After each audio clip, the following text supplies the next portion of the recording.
Trabalho de literatura, primeiro ano do ensino médio, livro Capitães de Areia, podcast. Meu nome é Luísa.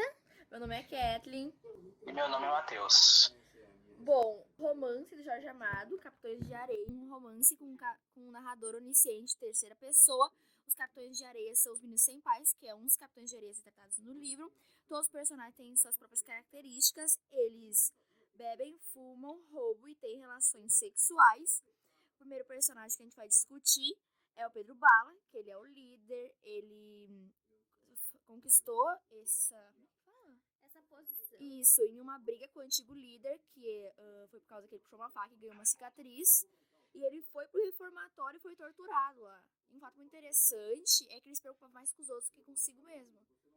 Ele foi torturado porque ele teve que tomar feijão, só que daí ele não tinha água, ele tava com sede. O feijão era muito salgado, especificamente para deixar ele com mais sede do que ele já tava. Ou seja, é literalmente um negócio de tortura. Que além dele passar fome, ele ainda passava sede. Exatamente. E quando ele foge, ele ainda se preocupa com a Dora, que tava no orfanato. Ele vai lá e busca ela. A Dora também, ela acaba sendo resgatada por ele do orfanato. E eles vão pra um lugar, eu acho, né, que eles vão se esconder lá. Isso. Que ela faz um último pedido pra ele, né? Isso. Ele se arriscou várias vezes. E o negócio que a Kathleen falou do tirar a faca é porque os Capitães de Areia, eles são ladrões, mas eles são justos. Exatamente. Porque assim, tem que lutar mano a mano, não pode Sim. lutar com uma faca. Então, Tanto assim, que o antigo líder, ele fugiu com os navios, porque ele se sentiu... ameaçado? Não é ameaçado, ele sentiu a sua dignidade ferida. É Raimundo o nome dele. Esse aí. João Grande era um menino negro que, por sua aparência, ele aparentava ter mais idade, porque ele tinha um porte físico musculoso e ele era alto. Porém, ele tinha apenas 13 anos de idade e ele servia como para as outras crianças, ele servia como um protetor, pois ele sempre estava ali para ajudar no que fosse preciso. Vocês não acham também? É a questão da proteção igual o Pedro fala, né? A forma que ele deu pra fugir dos problemas dele foi tentando ajudar as outras pessoas a fugir do problema delas. Chega a ser engraçado. Tipo, que ele não teve de pai, ele foi para as crianças menores, porque os Capitães de Areia são 8 até 16 anos, e, tipo, a maioria são os menorzinhos, assim. Então, e sem constar que não são só um, eles moravam no Trapiche, e sendo que tinha outros Capitães de Areia que moravam embaixo de ponte, em casa abandonada. Né? Mais de 100 Capitães de Areia, era o porto seguro de 100 crianças, imagina isso. O que aconteceu com ele no final do livro foi... Ele vira um marinheiro. Isso. Ele virou um marinheiro porque ele apreciava sempre os barcos que saíam do areal, eu acho, não tenho muita certeza. Sim, essa afirmação tá certa, que ele admirava bastante esses barcos. O Boa Vida é um personagem que não apareceu muito. Ele apareceu no início da história, dando em cima do gato, né? Que é outro personagem que daqui a pouco a gente vai falar. E ele é um cara mais velho, relativamente mais velho, mas ele não é líder nem nada, porque ele é extremamente preguiçoso. Então ele só fazia as coisas quando dava na telha. O próprio nome já diz até. Quando alguém pedia e precisava de ajuda, senão ele não se oferecia, assim, vamos dizer. E o jeito dele pra sumir os problemas, ele tinha relacionamento com as pessoas, os Capitães da Areia. Tipo, com os caras, né? Porque são um grupo só de meninos, então, né? Não tem como não ser homossexual não, nesse caso. Só de meninos. Tem uma única menina. Que vem depois, né? Na segunda parte. Porém, depois que chegou a Dora, na segunda parte. Mudou mais ou menos ali o grupo. Tanto que esse caso da homossexualidade nesse livro, eles tratam isso como, eles falam, bichinho, coisa assim, eles tratam isso como sendo uma coisa errada. Tanto que no Capitães de Areia, onde é muito provável que aconteça mais do que só essas relações, eles tratavam o Boa Vida de uma forma diferente, né? Dá pra ver naquele caso da varíola que deu lá. Uma coisa interessante de se falar é que eles costumavam em manter relações sexuais sem o consentimento da mulher. E uma coisa que não é muito demonstrado com a Dora, por causa que ela brigava com os meninos, ela lutava capoeira e lutava com os meninos. A questão dessa fidelidade que eles tinham entre os Capitães de Areia. É que o Pedro Bala, por exemplo, ele estuprou uma garota, né, que tava andando na praia, ele começou a correr atrás dela e decidiu que a vontade dela Ele não... saía. Ele decidiu que o consentimento dela não era importante. Ele estuprou ela mesmo ela não querendo, no caso. Ele foi contra a vontade dela. Isso. E tanto Tipo, que sem a conscientização dela. Isso é uma sacanagem enorme, pra falar a É. verdade. sentido Exatamente. ambíguo dessa tua frase, mas tudo bem. Uma coisa que também é mostrado no início do livro logo é que o Jorge Amado fala a seguinte frase: eles costumavam derrubar negrinhas no areal. Ou seja, o estupro era não só considerado uma coisa comum, como certa. Tipo, elas não se cuidaram, elas têm que se cuidar que tem os caras correndo atrás. Tipo, era considerada certa. Como se o problema fosse elas. Elas É. estarem lá, entendeu? É, Como se tipo- lá fosse o lugar deles, como se eles fizessem o que eles quiserem. É, Tipo, mas o pior é que ele fala que a cidade é dos Capitães de Areia. Então, ou seja, eles provam as meninas em qualquer lugar que eles achassem. exatamente. Tanto que dá pra ver que a garota que foi bem específica que o Pedro Bala estuprou, palavra difícil de falar, que ela realmente implorou pra não acontecer. E ele não deu a mínima. Isso é uma coisa extremamente Absurdo. repugnante. Absurdo. É, exatamente. Agora a gente fala do professor. A primeira coisa que a gente vai falar é que ele era o único que sabia ler. E ele contava histórias e lia jornal pros meninos, as crianças, eles ficavam encantados, mas muitas vezes ele inventava histórias. Isso também aparece bem no início do livro, porque tinha vezes que ele só não queria, ele inventava algumas histórias. E ele pintava na praça, tanto com isso ele ganhou um cartão de um cara lá, e o final dele foi que ele virou artista por causa desse moço. É, com uma pintura a giz no papelão. Então, ele devia desenhar muito, mas muito bem uma pintura a giz no papelão e chamar a atenção de um artista. Isso é De complicado. um grande pintor, né? Isso. Que daí com esse... Depois que recebeu esse cartão, ele acabou... depois de um tempo, né? Lá pela terceira parte do livro, que ele acabou pegando esse cartão e indo até o Rio de Janeiro pra se encontrar com esse pintor e se tornar um grande pintor também, assim, pra ele poder... Como é que é a palavra? Pintar a história dos meninos, né? Dos Capitães de Areia. É verdade. Ele ficou famoso na galeria por pintar a história dos Capitães de Areia, né? Que Assim não é dizer. uma coisa muito bonita, né? Não muito não. apreciável, assim, digamos assim. Ah, mas apesar dos apesares, a história deles é triste, é bem comovente, né? Então, Só que, assim, apesar dos piores coisas que eles fazem, a gente entra assim na história deles e a gente fica um pouco comovida, assim. Mas Mas é uma coisa. É Eu acho bonita a E se a gente história, parar bem pra interessante, pensar? mas não queria viver nela. É. Ferrando. E se a gente parar pra pensar, são coisas que acontecem ainda no cotidiano, né? De ter, tipo, crianças, assim, com 11, 10 anos que não tem mais pai, que daí, tipo, se cai no mundo das drogas, etc. Sabe? Tipo, é realmente algo que acontece nos dias de hoje, hein? é, Interessante, não? Um livro bem antigo ainda acontece nos dias de hoje. E não é uma coisa boa. Não é só acontecem de formas não é diferentes. isso. Um pouco mais razoáveis, mas ainda acontece. Agora que o Matheus falou sobre esse negócio das drogas, eu lembrei que os Capitães de Areia, eles se drogavam também, né? Eles fumavam. Tipo, o João Grande com 13 anos, ou 12, 13, né? 13? Sim, 13.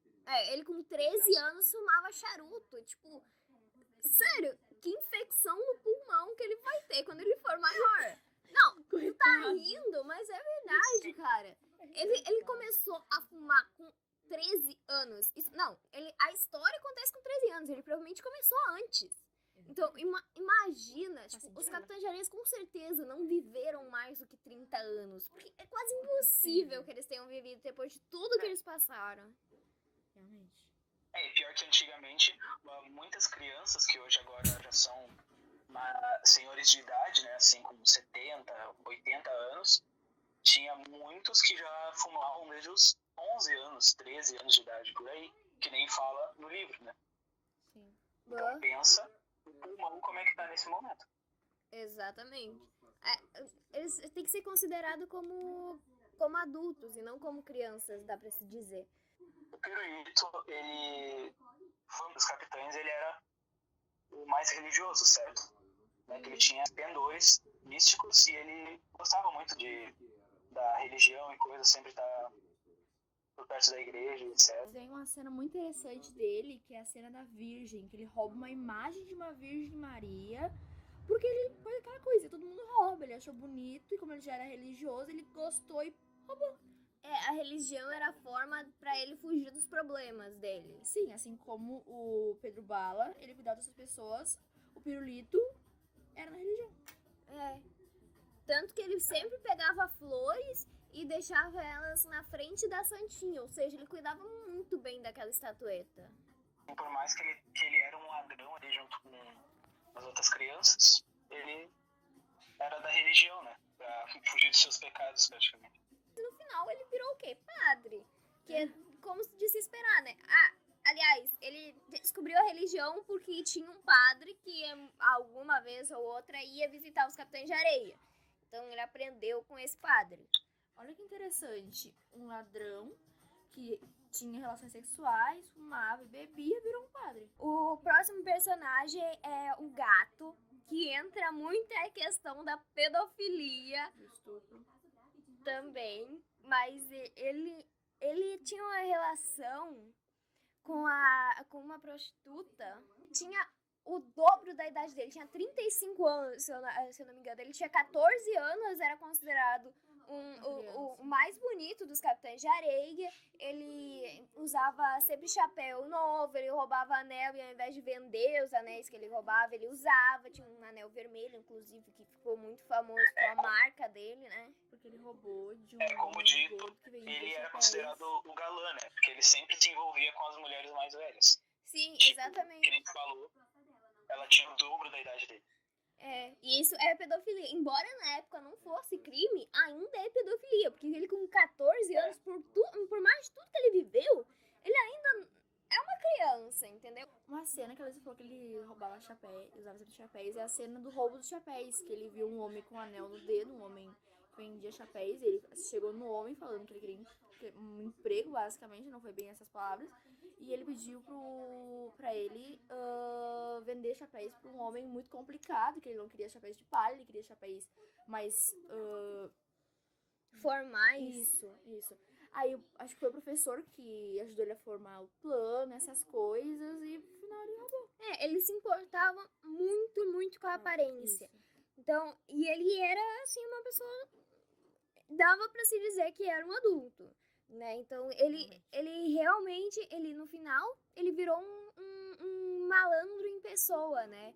Que ele continuava com aquele anel vermelho dele, que ele roubou, e ele virou um malandro, possivelmente um cafetão, né? É muito provável que um cafetão. E é muito provável também que ele tenha largado a Dalva pra uma pessoa mais jovem, talvez, depois de um tempo. Sim, exato. Mas só abrindo um parênteses, que ali quando a Catherine comentou sobre, de tipo, o professor ajudar a formar o plano.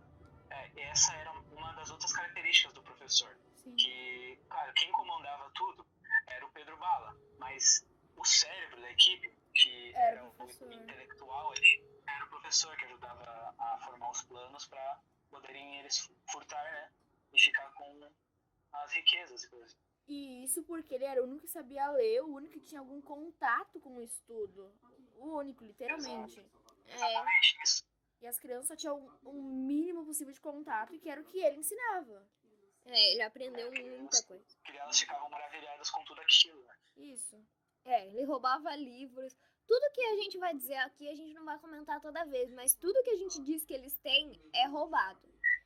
Outra coisa que dizia que ele guardava os livros em cima de tijolos para os ratos não roerem. Os livros muito preciosos pra ele. Ele botava assim pendurado em cima de tijolos para os ratos não roerem. Que era quando decadente era o lugar onde eles moravam. Era o Trap, tinha mais rato do que Capitães de Areia. Isso. O próximo personagem, A Dora, ela apareceu na segunda parte do livro, ela é a única menina, e aquilo que a gente falou, que ela não apareceu essas coisas, que ela sabia lutar capoeira e brigava com os meninos.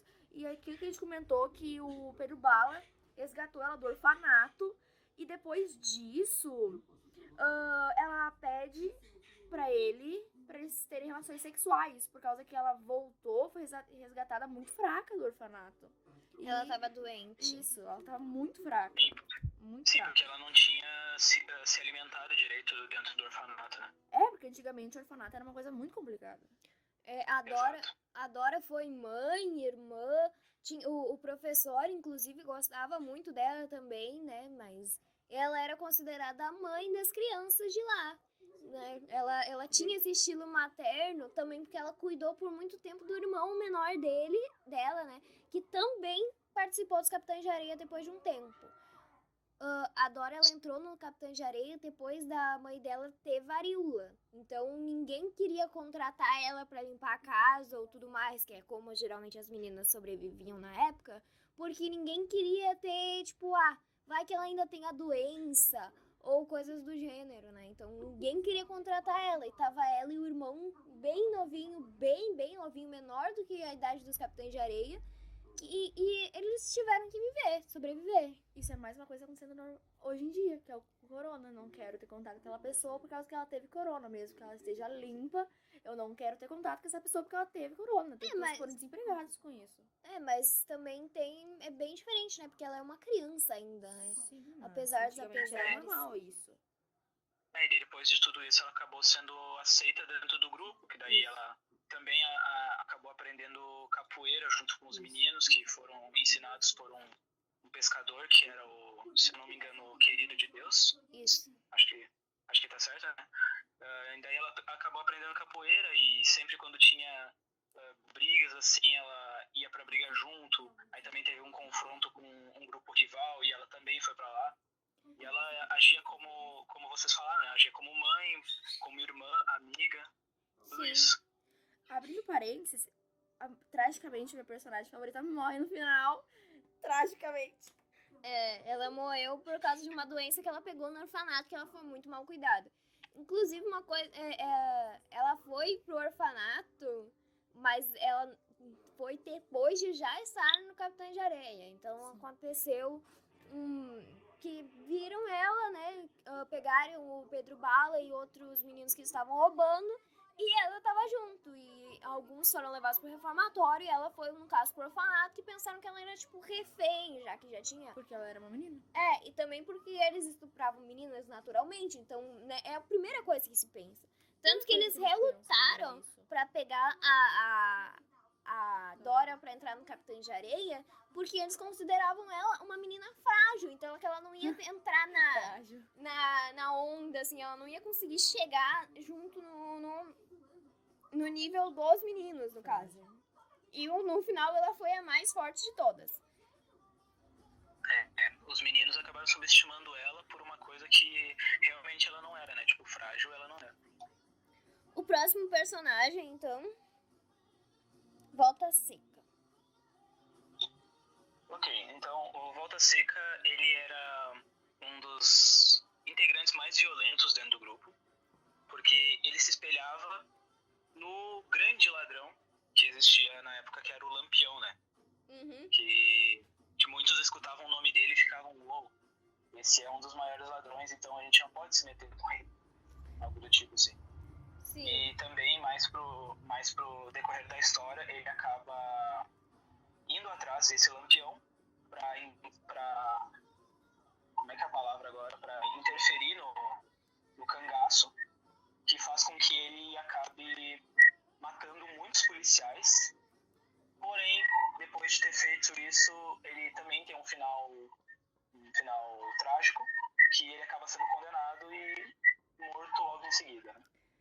Ele virou um cangaceiro, ele apreciava um ladrão, basicamente, que ele mal tinha contato, que ele dizia que era tio dele, no caso. Tanto que no final ele virou um cangaceiro, né? Ele apreciava quem matava as pessoas, né? Que o cangaceiro era conhecido por matar geral. E ele gostava disso. Ele Ele matava sem piedade. Isso, uma coisa terrível.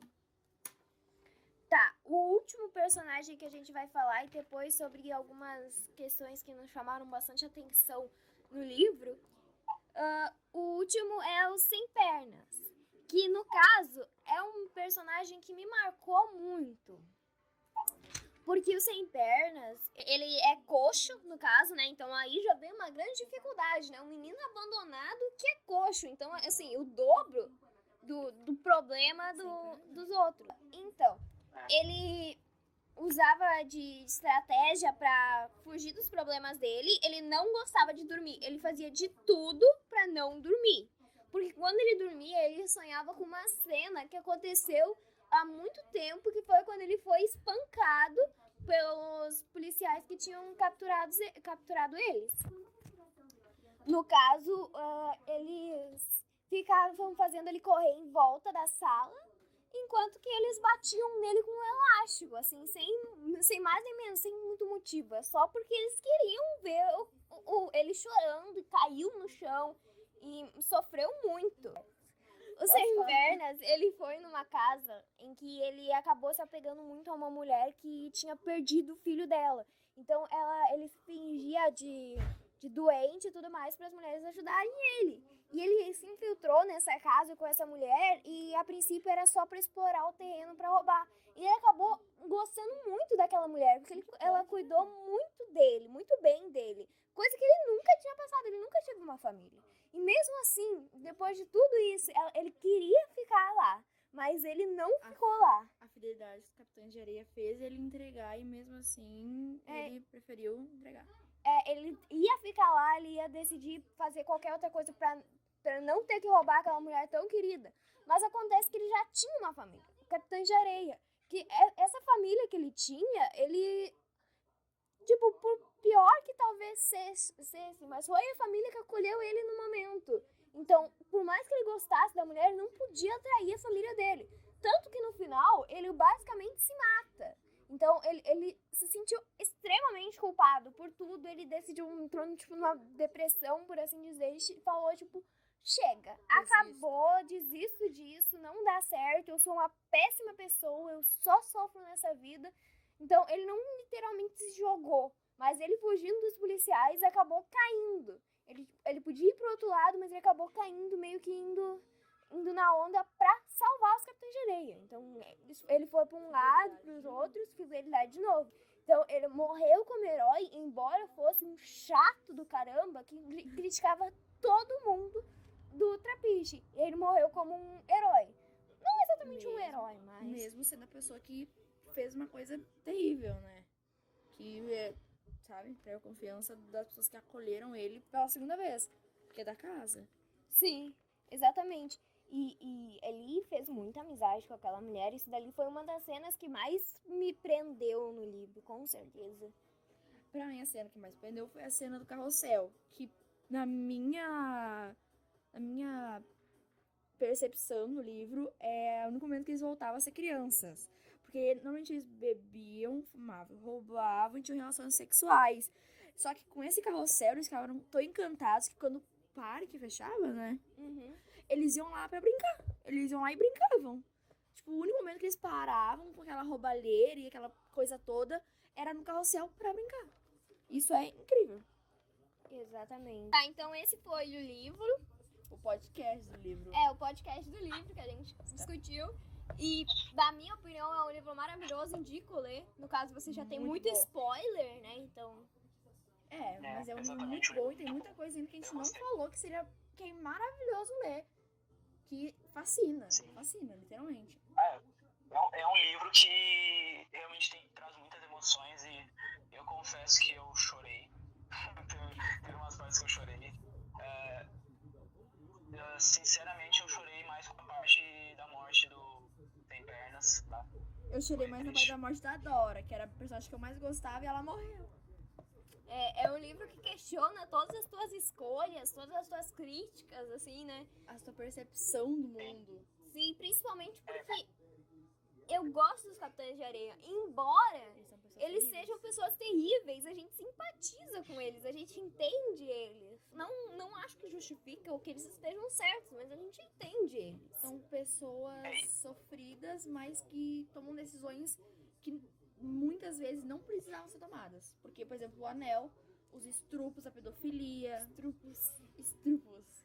A pedofilia E além do mais, que também muitas pessoas que leram ou irão ler esse livro vão se identificar assim com as histórias dos meninos, né? Porque tem muitas histórias que as pessoas podem se identificar. E os finais deles, a maioria foi difícil, porque eles aprenderam tudo sozinhos, eles não tiveram nenhum apoio. Eles tiveram o apoio de Deus, do padre e de uma confeiteira. não é a Aninha? Eu acho que é a Aninha o nome dela. Enfim, eles aprenderam basicamente tudo isso sozinho, né? Foi a maneira que as crianças acharam de o quê? De viver. Foi a maneira que eles acharam pra viver. Eles não podiam trabalhar, as pessoas se aproveitavam, judiavam deles. Então, vamos roubar. Ninguém nunca se importou com o que eles queriam, nem com os sentimentos deles. Por que eles iriam se importar com os sentimentos dos outros? Então, eles iam na maldade. Aí entra na questão daquela menina que implorou pra não ser estrupada. E ele falou, então, eu vou comer você por trás. Foi assim que ele falou, né? Alguma coisa assim. Uma coisa assim, mais ou menos. Que, na minha opinião, não muda o fato dela ter sido estrupada. Pra mim, no meu caso, eu acho que não melhora e nem piora. Continua na mesma situação de estupro. Tem muita coisa pra falar sobre esse livro. É que nem vocês falaram, que eles não se importam com o que os outros pensam deles, né? Que eles só se importam com o pessoal do grupo. Porque ali, sendo mais de 100 crianças, eles são como uma família, Sim, né? Porque já que eles não tiveram sua própria família, né? Não tiveram pais, ou foram abandonados, né? Etc. Né? Eles se veem como uma família. Esse foi o podcast do nosso livro. Obrigada por ter lido até aqui. Obrigada por ouvir até aqui, né? Porque a gente sabe que meia hora é um pouquinho cansativo. Algo a declarar, Matheus? Algo a declarar? Bom, é que esse livro é muito bom e a gente recomenda ler, né? É isso. É isso. Então, tchau. Tchauzinho.